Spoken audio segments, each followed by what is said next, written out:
Hey everybody, it's James here from GoodGuitarist.com, and today I'm going to show you how to play Creep by Stone Temple Pilots. They're actually my favorite band of the 90s. I know I haven't really taught any of their stuff because it's a bit more intermediate, but that's kind of what I want to do today. You know, I've taught a lot of beginner stuff from January onward, and now it's time to kind of break that up and do some stuff. This has some cool riffs in it, has a cool strumming pattern, some little like cool tricks, all sorts of stuff. Let's just take a look at what we'll be learning today. Forward yesterday makes me wanna stay. What they said was real makes me wanna steal. Living under house, guess I'm living out a mouse. All's I got is time, got no meaning, just a rhyme. Take time with a wounded hand, 'cause it likes to heal. I like to steal, I'm half the man I used to be. What I feel as the dawn invades. Well, I'm half the man I used to be. What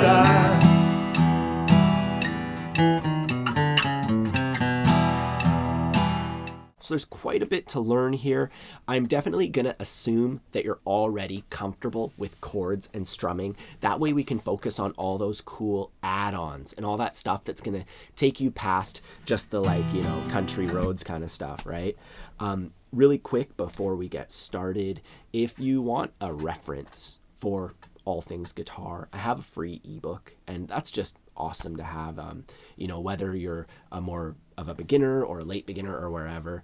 I'm going to put a link to that in the corner. It's completely free for all my subscribers, so don't forget to grab your copy. Also, if you could take a moment, if you enjoy learning guitar with me, to subscribe to the channel, hit the like button, to leave a comment. You can ask me a question or even just say hi. All that stuff really helps, and I do appreciate those of you who have taken the time to do that and are supporting the channel that way. Anyways, let's just jump right in. The main thing with this tune is this chord progression that's like E minor, C, and B7. We'll do the intro in a second because it kind of changes the order, but let's just take a look at the verse. So on our E minor chord, we're going to have a 16th note strumming pattern. It goes like this.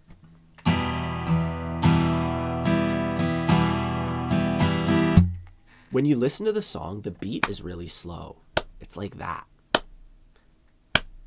So we subdivide it rather than just going 1 and 2 and 3 and 4. And we have an opportunity to subdivide it further. And between the numbers and the ands, we can add E and A. And I know this seems like it's getting complicated, but we'll make it really simple. You go 1 E and 2 E and 3 E and 4 E and you learn how to count like that. Load up the recording and count along to the original song, just going 1 E and 2 E and 3 E and 4 E and don't even play guitar, just count. Get used to that feel. That's going to make the rest of this so much easier. We write out the counting, and then we can put our downstrokes and upstrokes over it, and that gives us our strumming pattern. When it comes to learning this, I recommend chopping it up by each beat. So beat 1 for 1 E and on beat 1 we have a downstroke. On the and we have a root, which is just like a little downstroke that hits the thicker strings. When it comes to 16th note strumming patterns, the numbers and the ands are downstrokes, and the E's and the A's are upstrokes. I know with usual strumming patterns, the numbers are down, the ands are up, but now we're kind of going to the next level. The numbers and the ands are downs, the E's and A's are up. Keep that in mind. The mechanics of strumming are still the same with 16th note strumming patterns. We're just counting it a little differently. For beat 1, it's pretty straightforward. 1 E and A. I recommend counting it out like that, or just going down root if you're overwhelmed by the counting. There's no harm in that. And then for beat 2, we have a downstroke on 2 and then an upstroke on the very end on the A. So we just go 2 E and A. Or we could just think of it as down, up. But if you find that your timing kind of falls apart, you do need to count. That's the missing element. That's why I'm taking so much time to go over it. And then we put that first half together, going down, root, down, miss, up. can think about it that way, missing the and after 2. Down, root, down, miss, up. Or you could count it 1 E and 2 E and up. Moving on, the next part of the strumming pattern, we go miss, up, down. Counting it out, we're missing on beat 3, E, and miss, up, down. And then beat 4 is miss, up, down, up. So the similar thing, just adding an upstroke at the end. 4, E, and So you practice each of those beats on their own. Beat 3, miss, up, down. Or 3, E, and whatever works for you at your own pace. Then you put those 2 beats together. 1 E and 2 E and 3 E and 4 E. One more time. 1 E and 2 E and miss, up, down, miss, up, down, up. You know, so you can either say the counting or say the strokes or both, whatever works for you. I'm just giving you all the options. Once you're comfortable with that, we want to just play through the entire thing a bunch of times. 3 E and 4 E and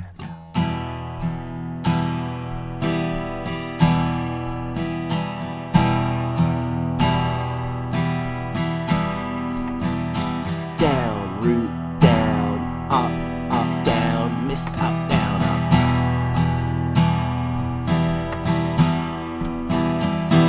And taking the time to really nail the strumming pattern is going to carry you through this entire song, because we're going to be doing some things that are going to up the challenge even further. We start our verse by strumming that pattern 1 time on E minor. Then we go to a C chord. We do the first half of the pattern, so beats 1 and 2 on the C chord. Down, root, down, up. And then we switch to B7 on beat 3 during that miss. And then we go up, down, miss, up, down. So the pattern's not changing. We're just switching chords halfway through. Right on beat 3, we switch to B7. That's why I want you to be super good at this pattern with the E minor chord while we just stay on one chord, because now we're going to be switching during the pattern, right? So really take your time with all this stuff. I'll show you one more time, nice and slow. 4 E and down, root, down, up, miss, up, down, miss, up, down. And you put that together with the E minor chord. Play it 4 times. That is your verse. The one thing is at the very end of the verse, we play the E minor 1 extra time with the entire strumming pattern. And since we're taking a look at the chords and the strumming, for the pre-chorus, the take time with a wounded hand, we split our pattern on G and A minor the exact same way. So down, root, down, up, switch, up, down, miss, up, down, for G to A minor.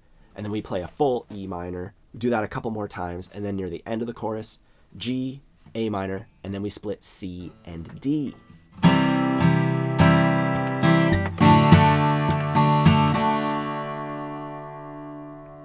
And that's it for the chords and strumming. When it comes to putting this whole tune together, I have a full playthrough on my Patreon page where I play the song from start to finish. Also, during the intro of this video, you did see me play through pretty much the entire thing, right? You just kind of repeat that a few more times. That's the whole song. Anyways, before we get into the riff, I just want to show you the intro because it just takes the verse and mixes it up a little bit. We start on C, split it with B7. And then we do our E minor 2 times with our strumming pattern.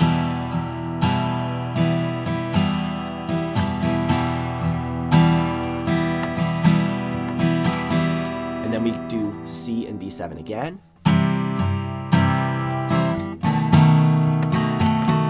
And then my pinky, I'm going to slide it up to the 3rd fret and I'm going to make an E minor chord. So we have an E minor chord with our pinky on the 3rd fret of the thinnest string, and I do a descending rake.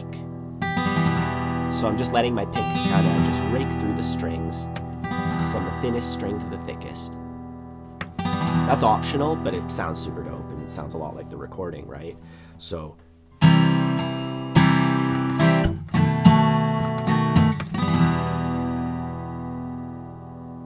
I'm cutting off that last upstroke at the end of B7 to give me a chance to switch. You know, switching during the at the end of 4. So that's all the chords and strumming. Now let's take a look at the riff.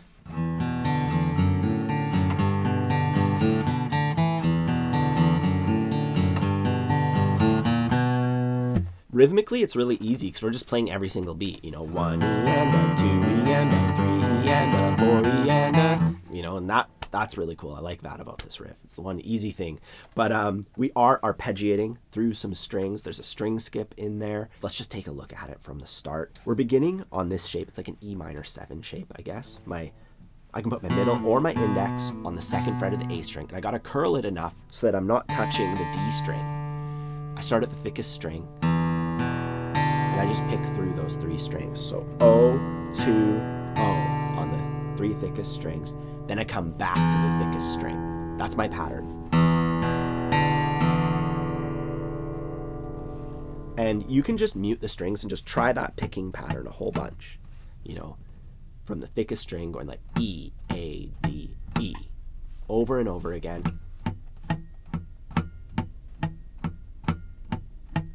1 E and 2 E and 3 E and 4 E and you know, that's what our picking hand's going to be doing while we play this riff. And now, as far as our chord hand, or you know, our fretting hand, we start off with that one, the 2nd fret of the A string. And then I'm going to move my finger to the 2nd fret of the thickest string. Same picking pattern. And then I'm going to put my middle finger on the 3rd fret of the thickest string, my index on the 2nd fret of the A string. It's like a G chord, but I'm only pressing the 2 thicker strings. Be very careful to arch your fingers or else it'll sound like that, right? So the same picking pattern, and we just have our 3 shapes.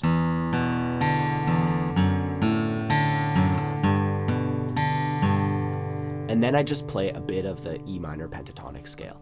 On the A string, open, 2, and then on the D string, open, 2. Once again, the timing is just 4, E, and that's it. I think about it just beat by beat, you know, on beat 1, 1 E and beat 2, beat 3, beat 4, you know, 4 parts. And then we do almost the same thing,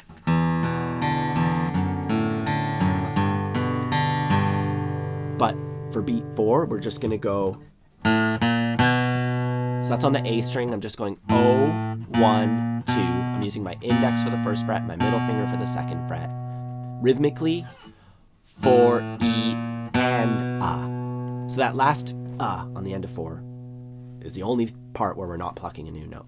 You know, we're just going 4, E, and then we start it again. We do that 4 times total. So let's just play that riff a couple times. Let's get out the metronome. Keep us ultra slow. Since we're on 16th notes, even though the number's low, like 66 beats per minute, normally that's like devastatingly slow. But here, this would be pretty quick. It would be like, it's faster than the original recording, right? So what we have to do is actually switch our metronome onto the ands as well. So counting wise, my metronome is now like 1 and 2 and. It's not just on the numbers, you know, it's on the ones and the ands. Since we're in 16th note counting, just a little tip there. When, you know, you set your metronome to like 60 and you're like, this is still way too fast, just double the time. Anyways, either way, I'm gonna go to 80 beats per minute and we count 1 and 2 and 3 E and 4 E and 1 E and 2 E and 3 E and 4 E and 1 E and 2 E and 3 E and 4 E and 1 E, 2 E and 3 E and 4 E and 1 E and 2 E and 3 E and 4 E and it's really important to practice the end of the chorus going into that, you know, so you're on a D chord.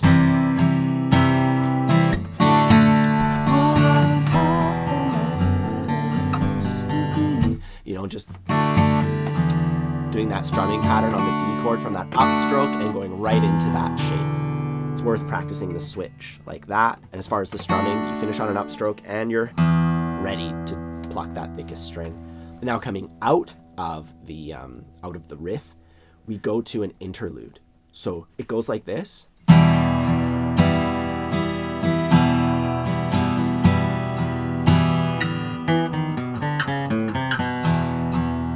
And I know that the bass plays that part, but it's probably one of the coolest bits of bass line ever. You know, the bass player in Stone Temple Pilots writes a lot of the songs. He's like a really, you know, pivotal part of it. So let's honor him. Let's learn what I feel is like that and Pretty Penny, Sour Girl, crazy bass lines. Anyways, let's just take a look at that interlude. We start off with the E minor and we just do our usual strumming pattern on it. And then for this next one, we're just going to start our strumming pattern. We're going to go down, root, down. And then during beats 3 and 4, we're going to prepare ourselves to play this cool, what's originally a bass riff adapted to guitar. I have my middle finger on the 7th fret of the A string, and then I play the 6th fret of the A string with my index. And then I put my middle down to the 7th fret of the thickest string. So, and then I'm going to put my index on the 5th fret of the A string, down to the 4th fret, and then my middle finger goes to the 5th fret of the thickest string. So it's the same shape 2 times in a row, but the fingering's a bit different. Slide, and then 3, 2 on the A string. So it's this really cool chromatic thing. I'm just going to write it out here. You can learn it. It's optional. Instead of that, you could just play your E minor chord with the strumming pattern a couple times, and that's totally fine for the interlude as well. From there, we go into another verse, pre-chorus, the chorus, which is our riff part. And then after the second chorus, there's you'd call it like a bit of a break, you know, because the song really cools down there. We just have our E minor chord. We put our 3rd fret on top. That is the 3rd of E minor as well on a musical level too. And then we just do our descending strum, 3 and a 3 E and a 4 E and a 4 times, 2 E and a 3 E and a 4 E and a 2. You'll hear this like electric guitar with like a, I don't know what effect, like a univibe effect or something, and you know, kind of just like, or a chorus effect, just kind of playing through that section, just arpeggiating. You're welcome to do that kind of stuff if you want to spice it up a little bit, or just on every beat 1, there's 4 of them, doing that descending thing makes it sound super cool. And then you have another pre-chorus, another chorus, and that's it. That's the entire song. Since this is, you know, not just like a simple strummer, I recommend really breaking it down, just like we did in this lesson. You know, these lessons are laid out in the way that I would practice this song. I would learn the chords and strumming for the verse and for the chorus. Then I would learn the intro in this exact order, you know, and then I would practice the riff. Then I would practice putting it all together. And it's really important to be aware, like, here we have all the sections of the song. Be like, can I go from the riff into that interlude? You know, the riff ends, and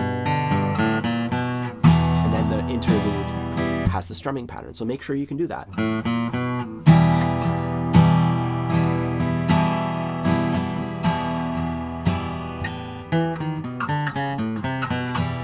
Any excuse to play that cool little bass line thing. Anyways, that's it for today's lesson. If you want to play through the entire song with me, I have that available on my Patreon page. Otherwise, if you need help building up your guitar skills so that a song like this is something that you can just kind of pick up, I have a ton of courses available on my website. My Next Level Acoustic Bundle has all the components, you know, because once you hit intermediate, you can kind of branch off wherever. So I make separate courses for each branch of the tree, so to speak, and I bundled them all up, and it's like half price right now, so you're welcome to check that out if you want. Otherwise, don't forget to ask me any questions in the comments down below. I have that free ebook that you can check out if you haven't gotten your copy yet.